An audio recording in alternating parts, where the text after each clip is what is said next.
What's going on, my calling family?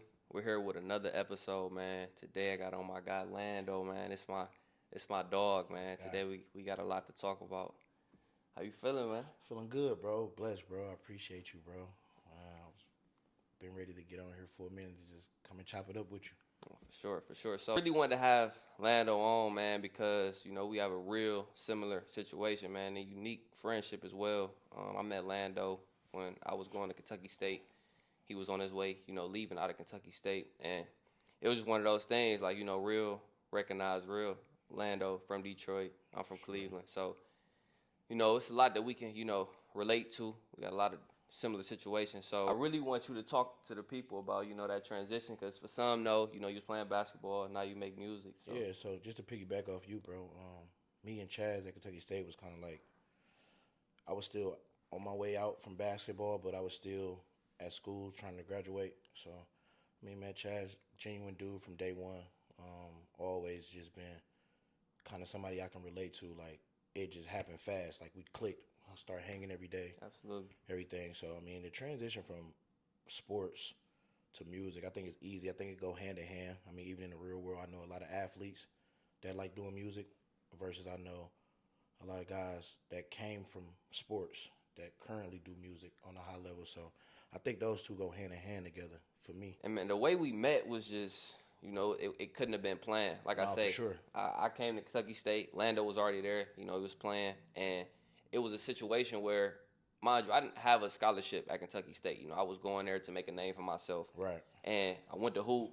Lando happened to just see me, and I think it kind of just clicked after that. Yeah. So like some people was hitting me up like, cause first like I played point guard the year before. Played the year before that there, so I was well known around. And I'm like, they like, bro, they doing like the intramurals and stuff before. I think it was the intramurals. If it wasn't, it was a hoop run. They like, bro, you gotta come see this dude, bro. It's a new dude here, bro. Like, he nice. I'm like, bro, let me go see. Like, I done heard about him a couple times. So I'm like, let me pull up. Let's go to the court. Pull up to the court. Chaz doing his thing, like he getting busy. I'm like, this what y'all was talking about? He like, yeah. Me to introduce myself to him, introduce him to the guys that was currently still playing on the team. And I don't know. It was just like, I had hit coach, like, soon as me and Chaz talk, I text my assistant coach, like, bro, it's a guy here that just came from Wright State. Like, I think he had helped the situation we got going on here. And I had a better relationship with our assistant coach than I had with my head coach. So I would try to go through him with more stuff, like funnel stuff through him. But Yeah. I just felt like Chaz deserved to be a part of that Real. program because of where he came from, and he told me how his situation went on.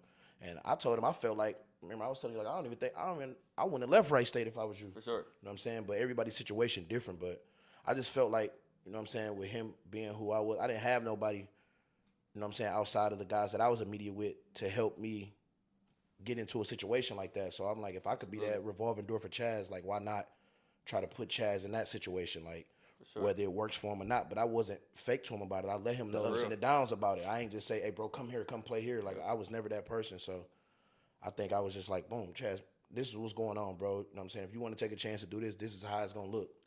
So For sure. And what stood out to me the most about that was that out of everybody that saw me play, that I, was cool with, Lando was the only person that took initiative. To me that stands out for somebody that doesn't know you from a can of paint, but just to see you and just have that genuine love and just, to put that word out there for you, that stood out to me. So I think after that, me and Lando, we, what you doing? We going to hoop. Like, we just kick whatever. And we always was just building a friendship, you know what I mean? And for me, someone that's genuine is somebody you need to keep around. So I feel like for Lando and I, it was always just that, it was just genuine. You know what I mean? We was always building. We could not talk for a couple months. I call him, everything's still the same. So I feel like it's always important to just make sure that you surround yourself, like I say, around the right people. You know what I mean? Continue to build. And I think even to this day, we still building. Even recently, we've been talking about, like, our relationships with God, because, yeah, we may have both grew up, in a religious household, but it's on us to continue to take that step. Yeah. No, honestly, like I was just saying earlier, I was talking to my girl about just me growing up in the church. Like, I was growing up in the church since I lost my grandmother when I was 7, and that's who was, like, really the head of the family, and she was the one that made sure everybody got up and went to church and Bible study and things of that nature. I think I moved from Alabama. I was born in Alabama. I moved from Alabama when I was 7 to Detroit. And I didn't know that. Yeah, yeah. And my my faith never left. I kind of like, I think I would say swayed away from more of church because that was a soft topic for me. You know what I'm For saying? sure. My grandma is the one that made our family glue. Absolutely. You know what I'm saying? Especially with church and God. So I always tried to stay into it. I wasn't that deep into it growing up as a kid. Kind of lost my way a little bit, but now I think it's more so about who you surround yourself with. Absolutely. Like we start our days like when I say we, I mean my friend group. My immediate friend group right now consists of me, my little brother that played for the Cardinals, 4 of his closest friends, and 4 of my closest friends. So it's 10 of us. That's how it should but be. we start every single day with the word. Like we got somebody sending scriptures every morning, and then my brother has a booklet that he just actually purchased for all of us that he reads every day with a different. That's You know what I'm fire. saying? Pulling a different passage from the word. Yep. So that's how we start our days. So I think if you around that type of stuff, because we had guys that wasn't deep into the word. Like we had guys that was on the other path or in the dark place. You know what I'm saying? So I think that is good. It's about who you around. I think it'll gravitate you more towards Absolutely. that. And it's so ironic that you say that. Actually, this year, well, towards the end of 2024, me and my close friends, we started doing the same thing. You know, at first it just started with opening the Bible app, screenshotting the daily scripture, sending it through. Right. And now, you know, fast forward, 3-4 months later, you know, now the ones that wasn't sending the scriptures, I'm waking up seeing them send scriptures. So, like you say, just that impact that surrounding yourself around those that are working towards that. No, for because sure. it could be somebody in a group that, you know, they ain't on that. But to see you doing it, it's going to make all the Yeah, for difference sure. in the I think world. it's a consistency thing. So it's versus like if you around negativity on a consistent basis, you're gonna tend to start becoming 100%. negative. You will find a way to be negative because that's all you know. So like with the word, like it ain't like we forcing it on them because it's up to you to read it. You know what I'm saying? You can get 100 messages or 100 pictures and screenshots and not read it. Absolutely. But now the people, like you just said, we got friends that wasn't really into it like that. For sure. And really, it kind of puts you in a vulnerable state. Like, to be Yeah, around. for sure. You know what I'm saying? So I think, like my guy, one of my guys specifically, he wasn't that deep into the word. Yeah. And now he the person that's waking up every morning. If somebody's sending a picture later or a scripture later, he like, hey, yo, where the word at? Like, I'm up. Like, I'm trying to get my day started. Yeah. So I think that's super good. Like, For sure. when you're around people like that. Absolutely. And that's what we on every day. So I'm happy to hear that, man. So do you feel like, in all honesty, do you feel like you've seen a change since you've been, like, I know you say you grew up in the word, but now that you're older, you know, do you see a difference when you have the word in the morning? I think having the word in the morning kind of structure your day. For me personally, we come from we athletes. We come from structure, and so being outside of your athlete life, being an adult now, how do you maintain structure? So I use the word to maintain the structures because sometimes you can feel like the passage is directly for you for the day. Absolutely. Like what you're reading, it could be like, oh no, this is what I've been going through. Absolutely. And then it's not like I went and handpicked that. Like this is somebody sending this miles away from me that I'm close with. So I think that structure my days early. You know what I'm saying? It get you up in a better mood. 'Cause some days you wake up and you just don't got it. Like some days you wake up, you don't have it. So it's like being able to read that word, and then I'm getting input from 9 different other people. So That helps. And it helps. You know what I'm saying? Some days it's not me. Some days the word don't hit as much as it might hit for some of my other friends. Absolutely. So just being able to see that and getting that type of genuine love for people that to be consistent like that, to give you that word or want to see people have that word, I think it helps. It helps a whole lot. It'll give you an energy boost in the morning, or it'll make me feel better knowing that I just talked to one of my friends that didn't want to talk to the other friend group and was telling me what his day was going like, and he texted me on the side like, bro, this is what we just talked about. You know what I'm saying? So I think it's super dope, bro. No, for sure. And I think the word just work in mysterious ways every day. Absolutely. Because I feel like, even for me, like, you know, just me going off of faith, you know, and listening to what God telling me to do, starting my calling podcast, like you said, it's days when you don't have it. And I'm vulnerable enough to say that it's days that I don't have it. It's days that I don't want to get up and work. It's days I might not want to prepare for a podcast. You know what I mean? It's days I might not even want to open my phone and pray sometimes just because I'm so stuck in my own ways. Facts. And it's important to have people like Lando or just people in your friend group that's pushing to be better. You know, that's going to, like, man, read that word. Like, you need that because some days we don't have it. So I feel like it's important. It's, you know, coming from Detroit, coming from Cleveland, the things we see growing up, you know, can push you to not even want to even be. No, for sure. It's important to. You're trying to, in the same sense, like Detroit and Cleveland, kind of the same. I've been there. Like I got friends from Cleveland. Like Chaz is one of my good friends from Cleveland. So like understanding that, like how I tell my friends, like I got friends that grew up in the streets, and I got friends that didn't grow up in the streets. But how I structure it for me and my friends is, yes, it's certain situations that one of my friends might not look at how my street friend will look at it. 100%. You know what I'm saying? So, and I think we grew up in the mind state of surviving, like where we come from. You know what I'm saying? Like we seen a lot of stuff, like, you know what I'm saying, deaths at an early age or drug abuse, even if it's not immediate family, but like in the community, 100%. something that we was exposed to as kids that a lot of kids don't even get to see that type of stuff in movies. You know what I'm saying? So like now that I'm older, I think about like it was crazy growing up like that. Like it was abnormal. You know what I'm saying? But in the same breath, that type of stuff don't define you if you don't let it. Like that's real. That's you know what I'm saying? You got to be able to step outside of that and see life. Like my biggest thing right now is with my friends. Like I'm telling them, like even if you don't, bro, like try to get out of what you normally used to. Like I got a friend that currently talks to me about, bro, I just feel like I'm living in a repeated every day, like a repeated life every day. And I'm like, you got to step outside of your normal and do stuff that make you uncomfortable. It ain't got to be like skydiving and nothing like that, but going somewhere, bro. Taking an hour drive somewhere. Sometimes you got to do it by yourself. Like I do stuff alone. Like I get up and just take a drive and just listen to music or just go get some ice cream, anything. Just do stuff by yourself. Be comfortable within your own skin. If you could be comfortable within your own skin, you can, you know what I'm saying? You can adapt anywhere. For sure. So do you feel like growing up in Detroit made you like, because I mean, like, again, you say you grew up in the word. You feel like just being around certain environments. For me personally, like being in certain environments, like it made it harder for me to get into the word because of the things I was around. Okay, yeah. So do you feel like just growing up in Detroit has made you be like, at first, like, nah, I ain't gonna really get into the word? No, for sure. Like I said, growing up where I come from, you know what I'm saying? I grew up in Detroit, West Side, you know what I'm saying? Drury Road areas, real, back when I was growing up, it was a lot of gang stuff going on, a lot of different stuff going on. You know what I'm saying? I was an athlete, but that doesn't make you exempt from where you grew up at. Absolutely. You know what I'm saying? So having to walk home or being in the wrong place at the wrong time or in the wrong neighborhood and people know, oh, that's Lando, he from, you know what I'm saying? Even if I'm an athlete, you know what I'm saying? Like, I don't glorify the street stuff, of course, you know what I'm saying? I think that's further in our past. Certain stuff we felt like we had to do because where we was from.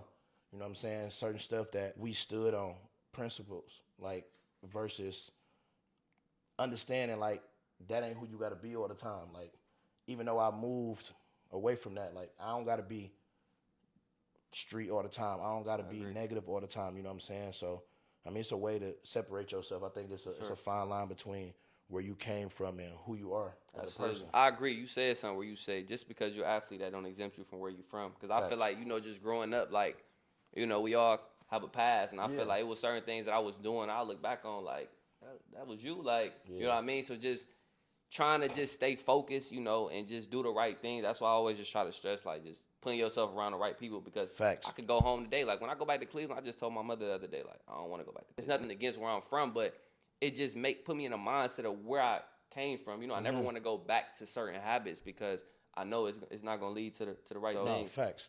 I think with that, too, it's about, I think that shows you the type of people that you hang around. Because I got friends that used to be upset that I wasn't coming to the hood. Like, when I was coming home from school, or like, even now, I live in Michigan. You know what I'm saying? Everybody don't come to my house. Like, this is where I lay my head at. Sure. This is my safe space. You know what I'm saying? So sometimes I go months without going to the neighborhood. Like, and I'm there, and they don't even think I'm living at home because people not seeing me on a regular like they used to. No, for sure. Like, I'm big on my energy. I ain't trying to be around negative stuff. Not saying everybody that I'm around negative, but it's like, we lived that already, bro. Absolutely. Why would I want to go sit in the neighborhood? This is something that we tried to escape our whole life, and now I'm away from it. Even though that I'm so close to it, I'm not trying to put myself in that space. For sure. You know what I'm saying? Bring back bad memories. It might just be a bad day in the neighborhood that day. Shootings go on, killings, robberies, everything go on, bro. And that's how I kind of live. I try to take it a step at a time.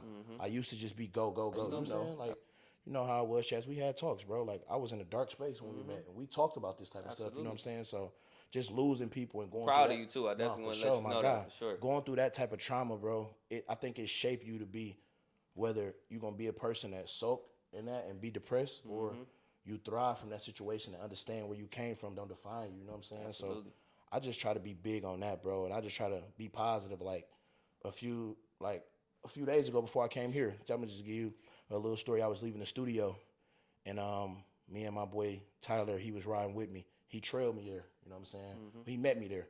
We live not that far from each other, so we trail each other wherever we go. Like if we going home, we trailing each other. So I'm driving and I'm like, I got a flat. So I call him like, yo, pull up next to me and see if my tire flat.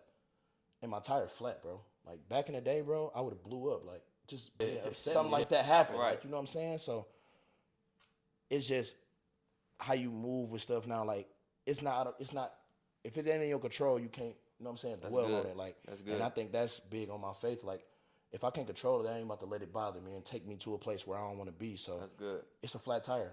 Guess what I did? I drove on the flat tire 10 miles an hour. It was a 15-minute drive. It took us 40 minutes. That's good. And I like how you spoke about just having faith. I think that's something that I can take away. Right. That just, when things happen, to just slow down. You only can control what you can control. Facts. Because, with the line of business I'm in, trying to keep clients happy and do certain things. If one thing go wrong, it can make me feel a certain type of way because I want them to be happy. No, for sure. But I only can control what I can control. So I think that was a good point that you hit. And I think sometimes just even with like how you saying, just to piggyback off of you saying trying to make somebody happy, sometimes you could be doing something, Chaz, and you could feel as if what you just did was a mistake and they didn't even see that mistake. So sometimes you could overthink it, bro.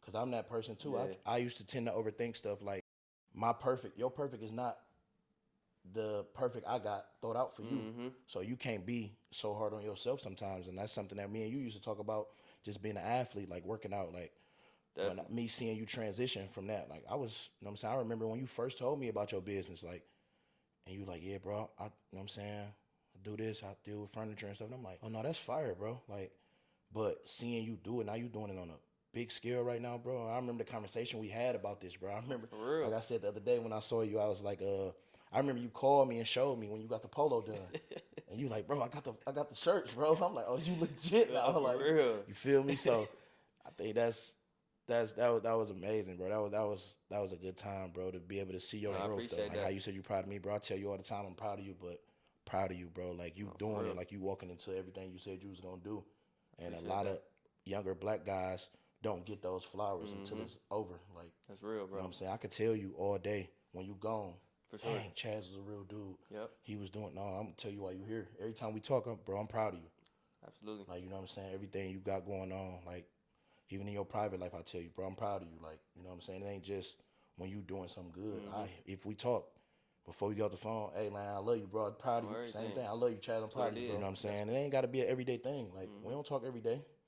But when we do, it ain't never a step miss. It ain't a beat miss. So absolutely. And one thing I do want to say on this podcast is that Land probably don't even know is that, when I was at Kentucky State, when he was literally Land to tell me, like, bro, we in the gym at 7 a.m. The guys will be there, make sure you there. Pushing me. Like, he, you know what I mean? Like, he didn't have to go out his way to make sure that I was putting in the extra work. You know what I mean? Like, he was literally, really, like, pushing me, like, bro, get there. Like, putting me through workouts and everything. Like, you don't come across that often. So I just feel like vice versa, I want to give him his flowers just because I know him going through his own emotions in his life.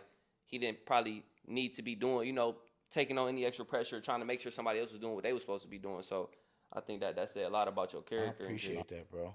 I think that's, I was losing basketball, bro, was kind of put me in a deep, like, I don't even want to say depression, because I don't think I was depressed, but I think I was like, I was frozen time, like, having to decide, let go something that I love so preciously, like, okay, basketball not it right now. It's COVID. Like, I'm not going to play overseas for $600 a month, bro. I can't feed my family off of that. You know what I'm saying? So stepping back from that was a hard hit for me. You know what I'm saying?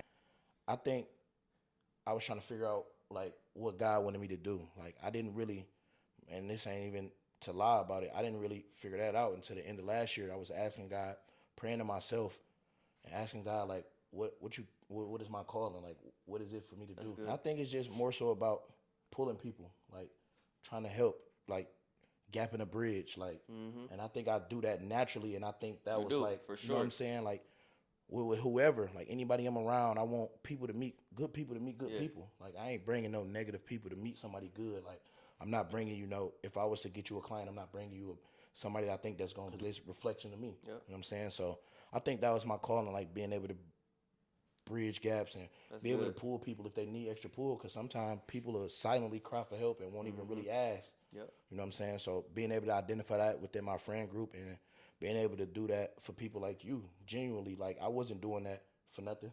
Like that's just God put it on me. Like For sure. take him under your wing. He don't know nobody here. Yep. Like have him with you every day. If I'm getting up and hoop, why wouldn't I make sure Chaz up? Like I ain't forcing Chaz to do no. Hey Chaz, let's go hang out. I didn't invited Chaz to hang out before. Chaz don't come out. Like that's just Chaz, and I ain't feeling the type of way about that. But the next morning, I text Chaz, we at the gym at 7:30. Chaz had beat me there, so that was, real. you know what I'm saying? That said a lot, man. No, for sure. That said a lot. So do you feel like, because I know that was tough. It was tough for me, and you just said like it was a different transition for you. But how do you feel like with transitioning from hooping and trying to find your calling? How has that made your faith stronger? So I think first and foremost, I had to step back away from everything. Like I had to step back from family. I had to step back from my friends, even my love life. I had to step back and not really distance myself, but you got to figure out how to love yourself again. Because if you're doing something every day that you really, really love, and you got to step away from it or really be done with it forever, like I ain't think I'd be doing music. You know what I'm saying? Like I always liked to do music, but I never was serious. But I think I'm sorry, you've been like that with the music. No, I've been telling you, used to call me, used to like, definitely man, tell bro, me. you tripping. And I wasn't even dropping music then. Like I would just record it just so my friends could hear it. So I think being able to identify who I was as a person outside of who I was as a basketball player, because I lived that for so long, I had to step back and identify who is Lando. Like again, like to be able to rebuild structure and rebuild myself up. And then of course you gotta have faith doing all that. Like that wasn't just me. It was God pulling me and waking me up them days where I was just soaking and trying to figure out and contemplating whether if I want to just take that deal and be away from my family, like, and be somewhere where I'm not making money or getting mistreated. Like I know friends that go overseas and get mistreated and get sent home, not really getting paid and gotta get lawyers to get their money. It was deep. So I think like I prayed on it. Me and my mom prayed on it a lot. You know what I'm saying? And it just wasn't it. So what do? I find my next step. Okay, I got to start working. I got to be able to make some money, put myself in a good position. I graduated college to be able to get these jobs and obtain these, jobs. So got a job, started making money, and as of recently, now I'm back into basketball. Like I train kids and I coach middle school basketball. Congrats, you know what that's I'm saying? fire, So that's super fire to me to be able to give kids that don't come from where I come from help and direction in sports. You know what I'm saying? Kids that come from, I teach in a good area, like in a real good neighborhood. So these kids come from like good families and stuff that we didn't grow up having. You know what I'm saying? So being able to give them insight on how I came up and to be able to show them and shape them into better athletes, and their parents and their families trusting me with their kids because they seeing how genuine I am. And then that's just how I go with that. That's tough. I think you said something that a lot of us can relate to about you didn't stop. I think that's key. You didn't stop, and I think it's important to when you going through something in life and when you trying to seek God, you trying to figure out an answer to just keep going. Because it sounds like to me that you kept going. You ain't stopped. You ain't take no for an answer, and I think that's very important to reach the top and to get through certain seasons of life is to just keep going. Yeah, for sure. Something I speak to my guys about, and like my brother tells me a lot. Like he played football. Like he a different type of person. He a down to earth dude. Like you know what I'm saying. But he tells me all the time, bro, ain't about you gonna fall, bro. You gonna fall. Like it's about how many times you willing to keep getting up. Like you know what I'm saying. It's gonna be repetitive. You gonna hit walls. You gonna have to figure out different ways to get around stuff. You know what I'm saying. And it's easy to do stuff in a negative way. You know what I'm saying? Like where we grew up from, being product of where you from. But it's sometimes it take a lot of character and it help you grow as a person when you doing stuff the right way, even if it ain't giving you faster results. You're going to still get the end result and you're going to get more, you know what I'm saying, from having faith and believing in what you believe in and doing it the right way. Like sometimes money can get, like just for an example, like finishing school, like money can get funny sometimes. You know what I'm saying? And you gotta realize to be able to prioritize what needs to be done versus what you want to do. So I'd rather, if I ever had to, I would rather pay my bills and have $0 than to not take care of the stuff I need to take care of and be out here trying to hang and party or have fun And when I'm done doing that for 2-3 days, reality set back in. Yep. Now what am I doing? You know what I'm saying? So I try to be on top of that. Like Yeah. I'm gonna make sure I pay my rent. We paying a phone bill, pay my car note, pay my insurance, my life insurance, like whatever. First. Yeah. Then, all right, it's okay if I want to get an outfit now. For sure. Everything taken care of for the month or the 2 months, whatever. You know what I'm saying? So I think it's about prioritizing first. Mm-hmm. Yeah. Prioritize what's important. Sure. So, if you had to say, and this can be for a kid anywhere, just somebody that's young, that's probably playing a sport or don't know what they want to do in life, what's some advice that you would give to them if they listen? Man, if you're an athlete as a kid, I think don't shy away from who you are. Be coachable. Don't feel like you can't mesh well with people that don't come from the same background as you. Because I was that kid. I was always a good athlete. You know what I'm saying? I just had a terrible attitude, and I didn't understand that until it was over. You know what I'm saying? Sad to say. But I didn't get that part until I was a senior in college. And after that, it was too late. I haven't played since college. You know what I'm saying? You know that. But being able to identify yourself and step away from what you are used to, whether you come from the ghettos of America or whether you come from the suburban areas, you still can mesh well. That's how you build brotherhood. Like, that's why me and Chaz didn't play on my team. But me and Chaz, I didn't look at Chaz like, oh, he came from a D1. He think he better than everybody. No, I met Chaz and, you know what I'm saying, it was pure. Like, so it was never like I didn't look at my situation versus his situation. It was like the basketball can bring you to a whole nother life. You know what I'm saying? It give you friends that's closer that you didn't know versus where you come from. Yeah. My uncle told me that before he passed away. He said, the guys you hang around, you're going to still have some good friends for sure, but you're not going to meet your real friends till you go to college. Because these people that's actually walking the same life as you, there's people that's getting up, doing the same grind as you. And I didn't realize that until I left.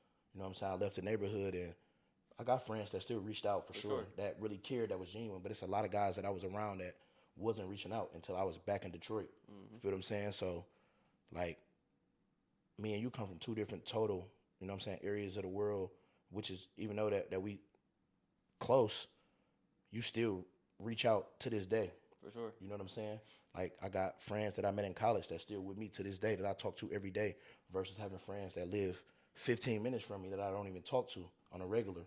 And I can physically see them. I got friends that live all the way in Houston, or I got friends that live all the way in New York or New Jersey or Florida that reaches out to me on a daily basis just to check, hey, bro, how you doing? You good? Everything straight? You need to talk? Whatever.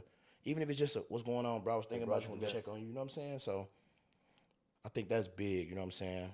I agree. I think you hit it on the head. I think honestly and it doesn't even matter where you from, like you said. It can be somebody from the suburbs, from the ghettos of America, like you said. It's just finding that person that's genuine and that's going to push you to be better. Because for me, I look at character. You know, I don't really care the skin color or anything like that. I think it's big on just your walk of life. You know, are we headed towards the same things? You know what I mean? Can you make me better? Because your relationship might be better with God than mine. You may be able to help me get on track when I'm off track, because like you said, it's different walks of life. You know, you hit walls, you go through certain things, but it's important to have those people around you that are gonna push you on your bad days, because it's easy when everything is going good, but what it's like when, you know, things hit the fan. And I will say that to everybody watching, just keep God first, just keep pushing. You know, we all fighting a battle that we might not talk about, so just keep fighting, keep pushing, and we all gonna be great. And I want to thank Lando again for coming on. For sure. I appreciate you for having me, bro. For sure. Thank y'all, man. Blessings. Bless.